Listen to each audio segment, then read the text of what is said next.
Drug test as well. So I think we'll just go all in then. Questions. You pick whose question you got. There was talk before the fight by Dillian Whyte to say that perhaps you're not as hungry because you've had obviously successful career ups and downs. Yeah. Now, you look pretty hungry in that fight. You showed a lot of heart.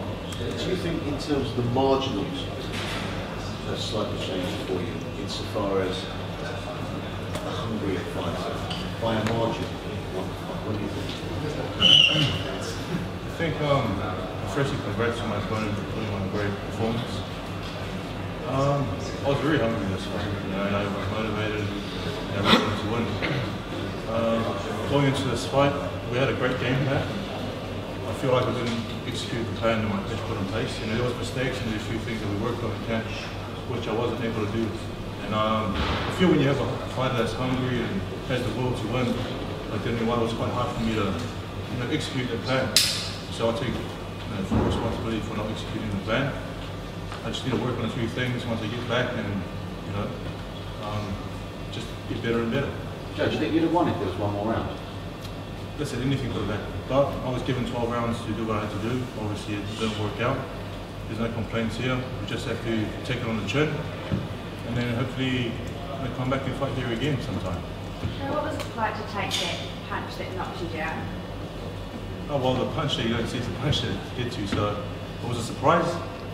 But our team showed heart to get back up and to fight on. And I think we put on a more exciting fight than the last fight. So we're happy with making it more exciting. But just the plan that we had in place, if I executed it a lot better, it would have been a different fight. That first knockdown, Joe, it looked like the replay for it was a headbutt of some sort, accidental or otherwise.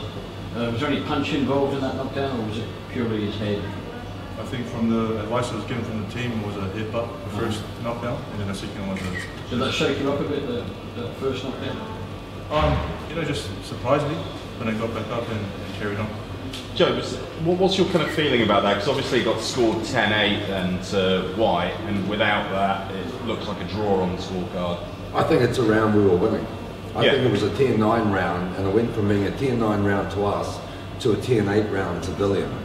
And when you talk about that headbutt, I actually think that the effects of that headbutt were suffered in rounds 3 and 4. Joe just wasn't himself, and it wasn't until the 5th round I believe he actually had everything going again. He was actually a little dazed from that and shocked when he came back to the corner.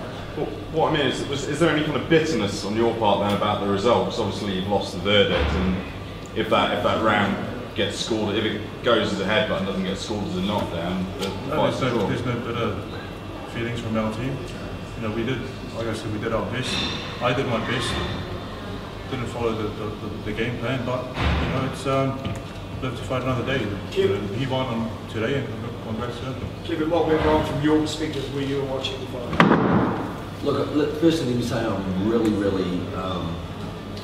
proud of Joe. I thought he fought a very courageous, a very gallant fight. He dug deep. We had a short camp. It was good camp, but a short camp. And there were a couple of things that he could have done better on the day, but we knew that Dillian was a real physical guy. And I expected him to bring out the best in Joe and make Joe fight, and I think that's the sort of fight we all saw tonight. But look, I'm very proud of him, and the way that he dug down deep in the later rounds and came back and was an inch away from winning the fight. It was a great fight for the fans.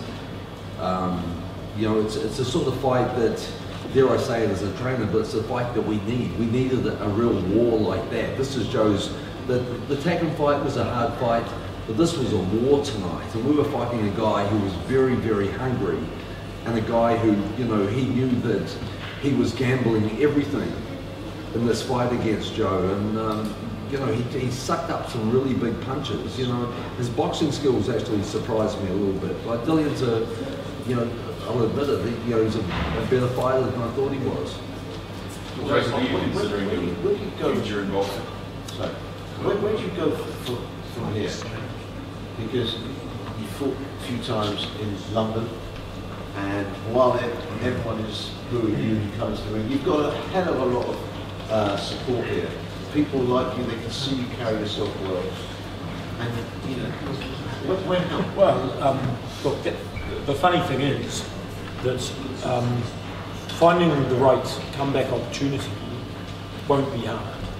In fact, you know, because I've soaked up, I've seen the event tonight, I've soaked up the response from the public, I'm sitting sandwiched between Barry Hearn and Eddie Hearn, so I've been privy to their views on things which I won't share now, but I'm very confident that there'll be a range of great comeback options for Joseph Parker if he wants to come back. And I believe, I've heard nothing to suggest he doesn't. He's a human being, it's his body, so I'm not going to bother him with that stuff. He can go home, meet a newborn baby daughter, relax, have a rest, then we take stock, we analyse the options. But the good news, there are a range, I can guarantee you there's a range of solid comeback options on the table. And you know, what I take over tonight, I mean, Joseph's not one to really talk about stuff like this, so I didn't really find out in the dressing room, but he said that the head that caught behind the ear shook the balance. Because for me, because I watched all the fights, you know, something didn't seem quite right. So, and there's no excuses. Dillian absolutely came in as a bully and was tough. And for Joe to hang in there through those middle rounds and then nearly win it at the end. So for me it's frustrating because we're nearly there, you know, had there been another minute we might be celebrating victory. But that's boxing. It's a bitter-sweet and brutal sport. And we've been on the receiving end, we do some serendipity and luck. So what do? I guess we take stock, he heals his body, cleans his head, and we then look at, I'll probably call Eddie to begin and we look at the options. But so I'm not concerned about the immediate future. There'll be good opportunities. It's really about like when. And, you know, we had a very busy 3 or 4 months. So, Joseph, is giving up boxing something you're considering? No, but I've had a goal. You know, I still stand by my goals that I had. It would be great to be, you know, 2-time world champion, unified champion. So I've already, you know, 30, 31.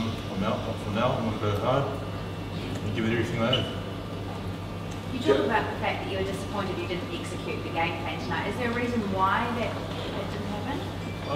You know, I tried my best to execute the plan, but sometimes when you're in the ring with a solid opponent, you know, he can cause a few things to stop you from trying to execute that plan.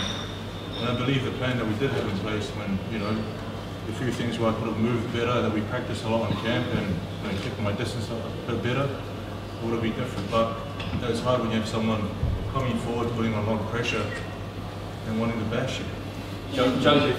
On that note, you seemed, you know, you were watching there, you seemed quite animated, you know, in the team talk times. What was it like for you watching Joe and knowing what he was capable of in the training and seeing it not potentially being carried out? Well, you know, obviously I always want Joe to fight his best fight. It's hard to fight the perfect fight. And, you know, all the best game plans that you put in place are only as good as the guy in front of you. And as Joe said, like, you know, Dillian Whyte cancelled out a lot of the things that Joe was trying to do. He was very physical, he was very aggressive, and he fought with a lot of hunger. And you know, Joe was putting his combinations together very well, but he was stopping in front of him after he threw the punches. And Dillian would just, you know, he'd just fire back. His counters were easy to land. You know, Joe was allowing him to land those body shots in the early rounds, which is something that we worked on in camp, you know, not to allow him to hit Joe to the body. And so what were you saying to him? You know, you seem to be having some quite heated moments. Well, you know, I think, you know, when you get in a fight like that, you know, when both guys are on the canvas and there's a lot of illegal tactics going on and it's a tough fight, it's going backwards and forwards, you know, it's very hard to stay relaxed. And, you know, I was speaking to Joe very quietly for a start, and as we got into the middle rounds, I thought, okay, now I got to stir him up a little bit here, and, you know, and I was just sort of trying to motivate him through to produce what I know he's capable of.